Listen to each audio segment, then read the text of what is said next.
우리가 성경을 이제 거시적으로 이렇게 숲과 같이 이렇게 보면은 66권이죠. 그래서 구약이 39권, 신약이 27권이고요. 이제 8개의 기둥으로 이렇게 생각해 볼 수가 있어요. 그래서 구약에 4개의 기둥이 있고, 또 신약에 4개의 기둥이 있다. 이렇게 생각하면 될 것 같아요. 그래서 성경 창출 내민신 이거를 이제 율법서라고 그러죠. 그 다음에 이제 뭐 열왕기상하, 여호수아 이런 역사들이 나오죠. 역사서가 이제 2번째 기둥이 되겠고요. 그리고 이제 3번째는 우리 성경 가운데 딱 피면은 시편, 잠언 나오잖아요. 욥기 이런 시가서가 이렇게 나오게 되겠고요. 구약 성경의 마지막은 이제 예언자들이 쭉 나오잖아요. 뭐 대예언자, 소예언자 해가지고 말라기까지 이제 4번째 기둥이 되겠죠. 그래서 예언서가 되겠고요. 신약도 마찬가지. 신약도 4개의 기둥이 있어요. 처음에 첫 번째 기둥은 마태마가 누가 요한 복음서의 기둥이 있고요. 2번째는 역사서, 사도행전 역사죠. 그 다음에 이제 편지들, 서신서들이 나오고 맨 마지막에 이제 요한계시록, 이제 예언서가 이렇게 있어서 4개 이렇게 기둥이 있습니다. 그 가운데 이제 사도 바울이 이제 특별히 이 서신서 중에서 바울이 쓴 서신을 우리가 바울 서신이라고 얘기를 하고요. 바울 이외의 사람들이 쓴 거를 일반 서신이다 이렇게 얘기를 합니다. 신약 성경 27권 가운데 바울이 이제 13편을 썼습니다. 성경 전체적으로 볼 때 사도 바울이 성경에 가장 많은 권수를 쓴 사람입니다.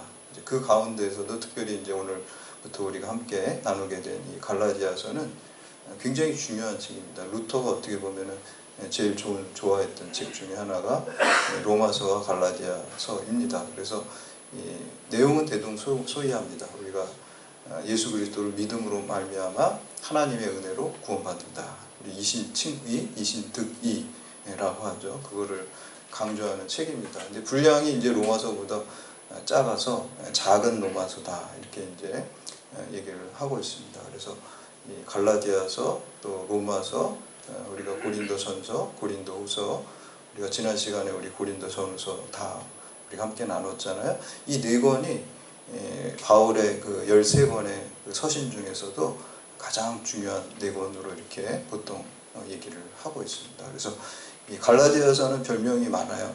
루터가 이제 로마서와 갈라디아서 이신칭의의 오직 믿음으로, 오직 은혜로 구원받는다라는 것을 슬로건으로 내세웠기 때문에 종교개혁 선언문이다 이런 이제 별명을 갈라디아서가 가지고 있고, 아까 말한 작은 로마서다 이런 별명도 가지고 있고, 율법주의에 대한 저항서다. 이제 율법주의가 아니라 믿음으로 구원받는다. 이거를 또 얘기를 하고 있어요. 근데 이제 로마서하고 갈라디아서가 똑같이 믿음으로 구원받는다라는 거를 얘기를 하지만 좀 차이점이 있어요. 왜냐하면은 로마서 같은 경우는 사실 바울이 로마 교회를 세운 게 아니거든요. 갈라디아 교회들은 바울이 세운 교회고요. 그 차이가 있는데, 그래서 이제 로마서 같은 경우는 얼굴을 모르고 편지를 쓴 거예요. 로마가 이제 당시에 세계 중심이었잖아요. 그러니까 영향력이 가장 큰 곳에 자생적으로 평신도들이 의해서 교회가 세워졌다는 소식을 바울이 듣게 된 거예요. 그러니까 이제 그것을 그대로 방치할 수 없으니까 기독교 교리에 대해서 기독교가 뭔지 체계적으로 알지 못하는 사람들에게 좀 정리해 줄 필요가 있잖아요. 왜냐하면 잘못된 신앙에 빠질 수도 있고 이단에 빠질 수도 있으니까. 그래서 그 사람들을 사랑하는 마음으로 얼굴도 못 봤지만 이게 쓴 게 로마서예요. 그러다 보니까 어떻게 했어요? 기독교를 ABC부터 체계적으로 쓸 수밖에 없어요. 그러니까 어떤 교과서 같이 된 게 로마서입니다. 근데 그런 의미에서 이제 로마서를 이제 초신자들에게 이렇게 잘 가르쳐주고, 또 우리 믿음의 사람들도 기독교 신앙의 체계를 하는데 로마서가 굉장히 중요한 책입니다. 근데 반면에 이제 갈라디아서는 바울이 이제 1차 전도 여행 때 지금의 이제 튀르키예 중남부 지역이 이제 갈라디아 지역이거든요. 여기에서 이제 교회를 이제 개척을 했어요. 이신칭의 복음을 전해가지고 교회를, 한 교회가 아니라 여러 교회를 세웠습니다. 그래서 갈라디아서는 사실 한 교회에게 준 편지가 아니라 갈라디아 지역에 있는 바울이 세운 여러 교회들에 대해서 이제 편지를 주는 거예요. 근데 가만 보면은 그 체계적으로 이렇게 하는 것보다 어떤 문제에 직면해서 이 편지를 썼습니다.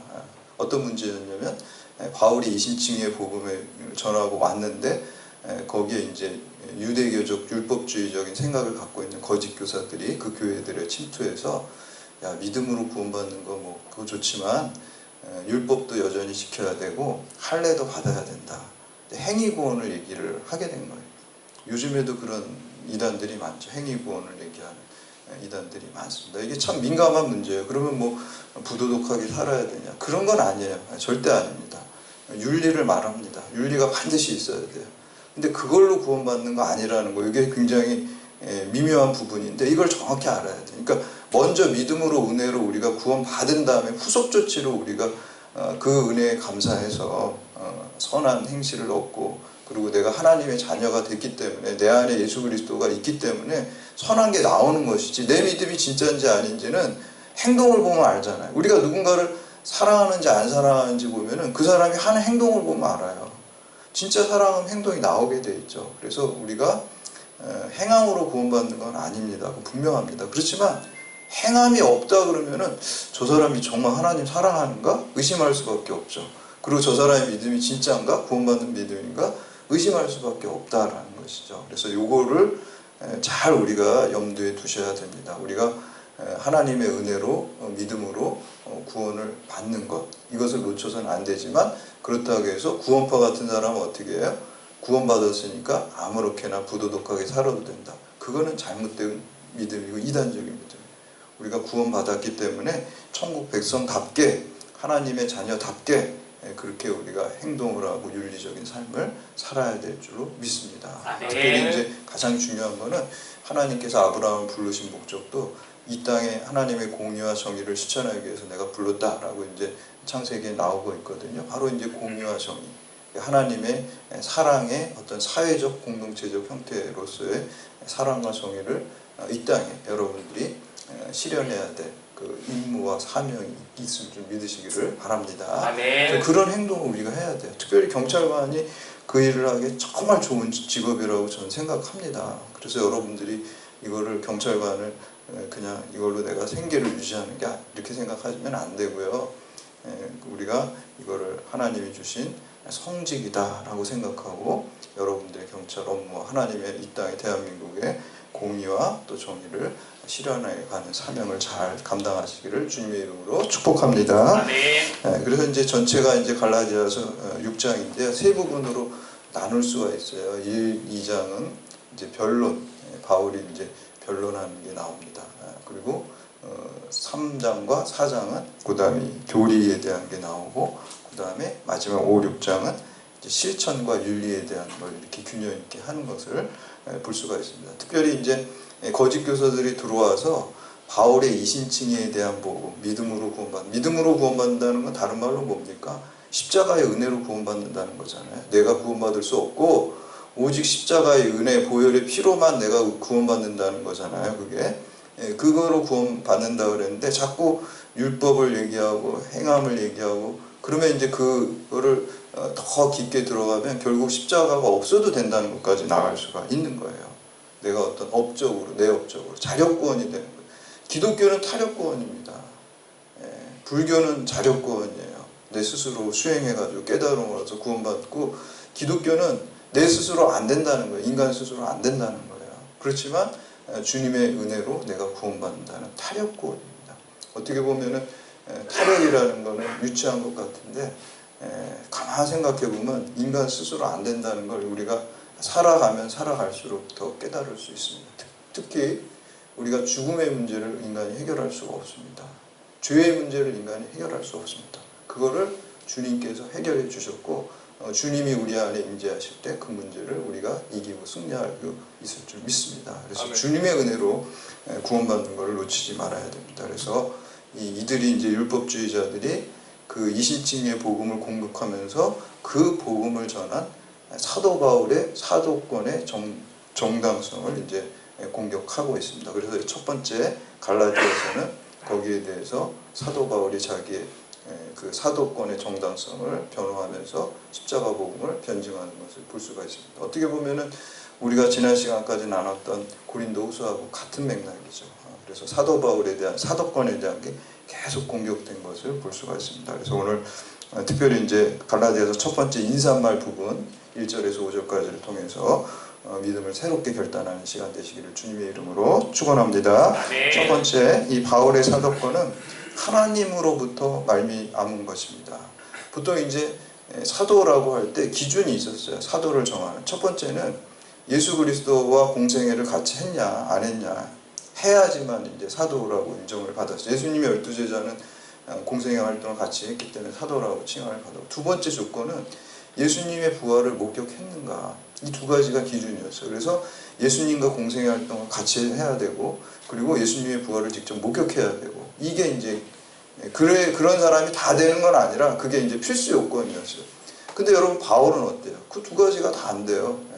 예수님을 공생애 활동에 같이 하지도 않았고 보지도 못했고, 그리고 부활하신 예수님을 직접, 물론 나중에 다메섹 도상에서 했지만 승천하시기 전에 그 예수님, 부활하신 예수님 목격한 건 아니거든요. 근데 이제 다메섹 도상에서 이제 사도 바울이 이제 예수님, 부활하신 예수님을 만나게 되는 것이죠. 그래서 이 두 기준이 맞지 않았기 때문에 바울에게는 약점 아닌 약점이 있었어요. 저 사도권이 정말 정당한가, 정통성이 있는가, 이거를 계속 공격을 했어요. 더군다나 바울을 반대하는 사람들은 공격하기 너무 좋은 조건이잖아요. 기준에 안 맞으니까. 그러니까 이제 바울을 공격하려고 그러고 자기의 이익을 취하려고 그러면 전부 다 바울의 그 사도권이 정당하지 않다, 이거를 자꾸 공격을 하게 된 거예요. 근데 바울은 그게 문제가 아니라, 자기 개인이 정당성을 못 얻는 게 문제가 아니라, 더 큰 문제는 자기가 전한 이신칭의의 복음, 십자가 부활의 복음이 파손된 것, 그것을 염려해서 이렇게 편지를 쓰고 계속해서 자신의 사도권의 정당성을 변증하는 것을 볼 수가 있습니다. 그래서 오늘 말씀해 보면 1절 말씀 함께 봉독합니다. 1절 시작. 사람들에게 난 것도 아니요 사람으로 말미암은 것도 아니요 오직 예수 그리스도와 그를 죽은 자 가운데서 살리신 하나님 아버지로 말미암아 사도된 바울은. 아멘. 이 서신서 첫 분부터 그냥 뭐 약간 싸우는 분위기예요. 여기 이렇게 가만 보면 원래 이제 서신서라는 거는 보통 일반적으로 바울도 이렇게 인사하면서 좋으면서 덕담하면서 시작하잖아요. 우리가 아무리 뭐 이렇게 싸울 일이 있어도 처음엔 좋은 얘기 하다가 이제 그 다음에 본론도 이 첫 문장부터 지금 아예 그냥 지금 뭔가 화가 나가 있는 것 같아요. 보니까 왜 화가 났을까요? 자기가 그렇게 그냥 피를 토하면서 기도하면서 이 갈라디아 지역의 교회를 세우고 그렇게 이신칭의 복음을 얘기하고 자기가 거기를 떠나왔는데 그냥 순식간에 다 그 거짓 교사들에 의해서 그 행위 복음을 갖다가 다 받아들이고 다른 복음을 받아들인 거예요. 그러니까 이제 거기에 대한 화가 좀 나 있는 것 같아요. 그래서 이제 바울이 내가 사람에게서 난 것도 아니요 사람으로 말미암은 것도 아니요 오직 그리스도와 그를 죽은 자 가운데서 살리신 하나님 아버지로 말미암아 사도가 됐다. 사람한테 임명받은 게 아니에요. 바울은 어떻게 보면 약간 특채 같아요. 특채, 그렇죠? 아까 그 기준에 다 안 맞지만 다메섹 도상에서 예수님 믿는 사람들을 핍박하러 가다가 그냥 특별하게 이방인의 사도로 딱 부름을 받았잖아요. 그러니까 특채처럼 되다 보니까 다른 사람들이 자꾸 공격을 하게 되고, 여기서 또 중요한 말은 부활에 대한 신앙입니다. 사도 바울은 부활한 주님을 만났고 부활의 증인이 됐어요. 부활은 역사적 사실입니다. 그렇기 때문에 우리에게 소망이 있어요. 인간의 어떤 한계의 정점은 죽음입니다. 인간이 아무리 돈이 많고 아무리 똑똑하고 아무리 훌륭하고 아무리 권력자라도 죽음 앞에는 다 무너질 수밖에 없어요. 다 죽을 수밖에 없는 존재들입니다. 근데 그 죽음을 이기는 게 바로 부활이에요. 오직 하나님만이 그 일을 감당하셨고 인류의 역사상 2000년 전에 예외적으로 예수 그리스도께서 죽은 자 가운데서 부활하셨습니다. 이게 역사적 사실이에요. 하나님의 어떤 전능하심을 보여주신 사건인데, 그거는 바로 예수 그리스도의 십자가를 믿는 사람에게 앞으로 일어날 미래의 예고편입니다. 예고편으로 한번 보여준 거예요. 너희도 예수 그리스도의 십자가를 믿으면 장차 예수 그리스도가 부활의 첫 번째 열매가 되었는데 두 번째, 세 번째 열매가 된다라는 것입니다. 여러분, 죽음이라는 게 가장 우리가 두렵고 무서운 것이잖아요. 여러분 사랑하는 사람들도 여러분 다 이제 죽고 헤어지고, 여러분도 나이가 들면 죽고 끝날, 가장 무서운 공포가 죽음입니다. 그런데 그리스도에게는 소망이 있어요. 부활에 대한 소망이 있고요. 영원한 생명과 영원한 행복과 영원한 기쁨에 대한 그 소망이 있습니다. 그게 바로 부활이에요. 근데 바로 하나님께서 예수 그리스도를 부활로 이끌어 가신 그 전능하신 하나님, 소망의 하나님께서 바로 나를 사도로 부르셨다. 사람이 부른 게 아니다. 라고 이제 하나님의 은혜를 고백하는 것을 볼 수가 있습니다. 두 번째는 모든 교회와 그리스도인들은 항상 하나님의 은혜와 평강이 충만해야 됩니다. 여러분에게 오늘 은혜와 평강이 충만합니까? 아멘. 충만하시기를 축복합니다. 제가 아는 그 친구 목사님 그 아들 이름이 은강이에요. 은강. 그래서 제가 왜 은강이라고 이름을 줬냐, 무슨 의미가 있나 이렇게 물어봤어요. 그러니까 은혜와 평강에서 앞에 은자하고 뒤에 강자를 합쳐서 은강이라고 줬다 그러더라고요. 그래서 이름을 참 멋있게 잘 줬다 이렇게 이제 생각을 했습니다. 그러면서 그 목사님이 조 목사님의 조, 그러니까 좋은 강, 또 더 부드럽잖아요. 좋은 강, 굿 리버 그래가지고 생수의 좋은 강이 이렇게 흘러가는 은강. 그래서 은혜와 평강. 그래서 은강, 아들 이름이 은강이 좋은 강.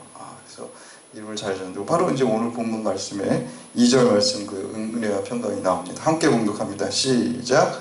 함께 있는 모든 형제와 더불어 갈라디아 여러 교회들에게 우리 하나님 아버지와 주 예수 그리스도로부터 은혜와 평강이 있기를 원하노라. 아멘. 인사할 때 이제 은혜와 평강 할 때 이제 은혜라는 것은 사실 보통 일반적으로 이때 유대인들이 할 때 우리가 카리스라고 이제 헬라어로 이제 나오고 이 평강이라는 에이레네라고 이제 나오는데요. 이 에이레네라는 말은 평강이란 평화, 평안 뭐 그렇게 번역되고 평강, 평안, 평화 뭐 이렇게 여러 단어로 번역을 되죠. 근데 이제 히브리어 원어는 샬롬이에요. 그러니까 이제 그 예루살렘도 사실 샬롬의 그 뒤에거든요. 평화를 구하는 거잖아요. 평안과 평강과 평화가 샬롬인데 여기서 이제 신약 성경은 헬라어로 쓰여졌으니까 이제 에이레네 이렇게 이제 나오고 있습니다. 그러니까 카리스와 에이레네가 있어야 된다라고 말을 하거든요. 그래서 은혜라는 거는 좀 약간 신약적인 인사였고, 그리고 이 샬롬이라는 거는 구약적인 인사였어요. 그러니까 이 두 가지를 다 합쳐가지고 은혜와 평강, 신약적인 인사, 구약적인 인사 해가지고 너에게 은혜와 평강이 있을지어다라고 이렇게 이제 인사를 합니다. 근데 이거는 사실 원인과 결과 같아요. 은혜가 원인이고 평강이 결과 같습니다. 왜냐하면 하나님의 은혜가 원인이 되고요. 그 은혜가 있게 되면 우리에게 평강이 찾아오게 될 줄로 믿습니다. 이 평강은 세상에서 주는 평강이 아니에요. 여러분 돈이 많으면 편리하죠. 그렇지만 평안을 주진 않아요. 평강을 샬롬을 주는 건 아니에요. 그 돈 지키려고 그냥 막 불안하고 또 막 재벌들과는 내 생각엔 저 정도만 있어도 먹고 사는 거 지장 없는데 또 그거 가지고 고소고발한단 말이에요. 그러니까 평안이 없어요. 평강이 없어요. 샬롬이 없어요. 편리는 하겠죠. 돈이 많으면 편리하겠죠. 좋은 차 타고 좋은 집에 살고. 그렇지만 샬롬이 있지 않다는 거예요. 그래서 여기서 말하는 은혜와 평강이라는 거는 하나님께서 주시는 것입니다. 이 세상이 주는 게 아니라 세상이 주는 평안과 평강 혹은 은혜라고 하는 것들은 우리가 세상에서도 어떤 사람이 은혜를 입죠. 당연히. 그리고 어떤 평안함을 느낄 때가 있죠. 근데 그거는 상황에 따라서 바뀌는 거예요. 영원하지 않은 거예요. 그리고 죽으면 끝나는 거예요. 그렇죠? 그렇지만 하나님이 주신 은혜와 평강은 이 상황에 따라서 바뀌지 않는 것입니다. 일희일비하지 않는 거예요. 조금 좋은 일이 있다고 막 은혜가 충만하고 평안이 충만하고 안 좋은 일이 있으면 금방 우리가 은혜가 없어지고 또 평안이 없어지게 되는데 세상의 것은 하나님이 주시는 은혜와 평강은 항상 어떤 일이 고난이 있어도 은혜가 있고 평안. 왜 그럴까요? 왜 그럴까요? 우리의 마지막이 천국으로 결론이 나 있기 때문입니다. 우리에게 이미 결론이 영생으로 주어졌기 때문에 그 과정에서 조금 힘든 건 아무것도 아니에요. 그래서 우리 성경은 항상 기뻐하고 범사에 감사하라고 하는 거예요. 우리가 항상 기뻐할 일이 있는 건 아니잖아요. 살다 보면 막 슬픈 일도 있고 화나는 일도 짜증나는 일도 있죠. 그런데 그런 거 근시안적인 거 보는 게 아니라 너에게 영원한 생명이 있지 않냐. 너에게 예수 그리스도 안에서 하는 영원한 부활이 너에게 있지 않냐. 그러니까 그걸 보고 지금 조금 힘든 거 그거 기뻐하라는 거예요. 항상 기뻐하고 감사하라는 것입니다. 아멘. 그것이 믿음의 사람입니다. 그래서 오늘 은혜와 평강이 있으라라고 이렇게 말씀하고 있습니다. 영국의 복음주의자 존 스토트 목사님은 은혜와 평강에 대해서 이렇게 말씀합니다. 은혜와 평강은 바울의 구원과 복음을 요약한다. 즉 구원은 하나님과의 평화, 인간과의 평화, 자신과의 내적 평화의 성격을 지닌다. 또한 구원의 근원은 하나님의 은혜요, 하나님의 자의적인 호의로서 인간의 어떤 공적이나 행위와 상관없이 받을 만한 가치가 없는 자에 대한 그분의 사랑스러운 친절이다. 이렇게 이제 은혜와 평강을 말씀하고 있습니다. 마지막으로 세 번째, 십자가 은혜로 구원받은 그리스도인은 모든 영광을 하나님께 돌리는 삶을 살아야 될 줄로 믿습니다. 인생에서 가장 중요한 것이 무엇입니까? 생명입니다. 돈이 아무리 많아도 건강이 죽을 병에 걸리거나 죽게 되면은 아무 소용 없는 거잖아요. 그렇죠? 생명이 전제된 다음에 뭐가 있어야 그것도 좋은 것이죠. 그러니까 제일 중요한 건 생명이에요. 근데 그냥 육체적인 생명보다 더 중요한 거는 영원한 생명입니다.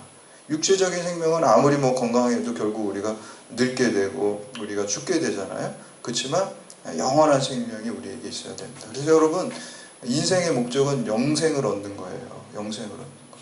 좀 높은 자리 가고 이렇게 돈 많이 벌고 그런 거 좋죠, 우리가. 근데 이제 우리 믿는 사람은 그거 자체가 목적이 아니라 높은 자리 가고 또 돈 많이 버는 거는 그냥 수단이에요, 수단. 어떤 수단일까요? 하나님의 뜻을 하나님 이걸 실현하라고 나에게 하나님이 허락하신 수단으로 보는 거예요. 그래서 돈을 하나님께서 나한테 많이 부어주시면 이걸로 어려운 사람 사랑의 구제를 하고 또 선교하고 이렇게 하라고 주셨나 보다, 이렇게 생각하면 되고, 높은 자리로 하나님이 올려주시면 요셉과 같이 더 영향력 있게 하나님의 구원의 사역을, 선교의 사역을 감당하라고 나를 높여주셨나 보다, 이렇게 이제 생각하시면 되는 거예요. 그러니까 그게 목적이 아니라는 거예요, 우리가. 그래서 하나님께서 우리에게 영원한 생명을 주시기 때문에 하나님께 영광을 돌려야 될 줄로 믿습니다. 아멘. 그래서 여러분, 구원이라는 거 한자어를 보면은 건질구와 단길원입니다. 한문을 이렇게 보면요. 저는 그래서 그런 생각해요. 구원이라는 건요, 늪에 빠져 있는데, 여러분, 우리 인간이 죄로 인해 죄의 늪과 죽음의 늪에 빠져 있어요. 점점 들어가는 거예요. 80년, 90년 동안 이렇게 들어가는 거예요. 그 전에 뭐 해야 되냐면은 잡아야 돼. 뭘 잡으면 십자가를 잡아야 돼. 아멘. 십자가를.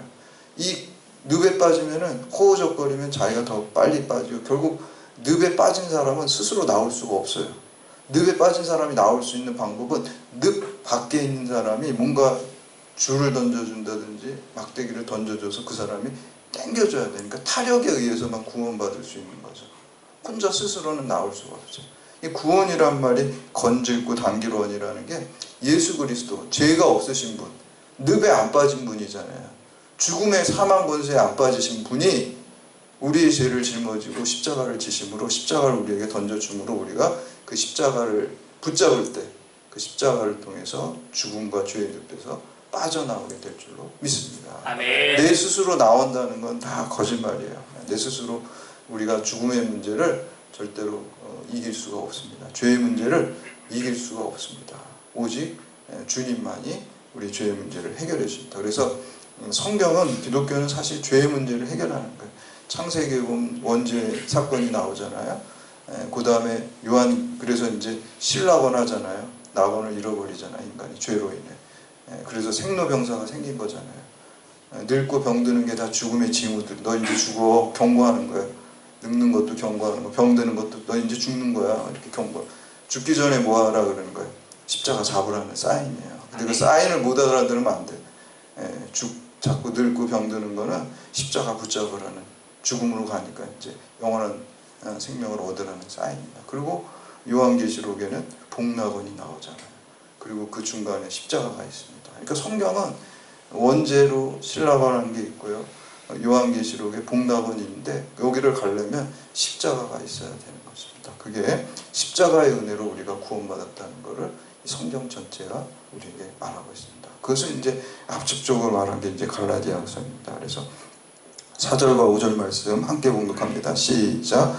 그리스도께서 하나님 곧 우리 아버지의 뜻을 따라 이 악한 세대에서 우리를 건지시려고 우리 죄를 대속하기 위하여 자기 몸을 주셨으니, 영광이 그에게 세세토록 있을지어다. 아멘. 하나님의 아들인 예수님께서 우리의 죄를 대속하셔서 이 땅에서 자기의 몸을 던져주셨습니다. 그래서 이 악한 세대, 우리가 멸망과 죽음으로 치닫는 세상에서 오직 십자가를 바라보면서 또 주님이 우리에게 뜻하신 일을 행하시고 모든 영광을 하나님께 올려드리는 여러분들 다 되시기를 주님의 이름으로 축원합니다. 아멘.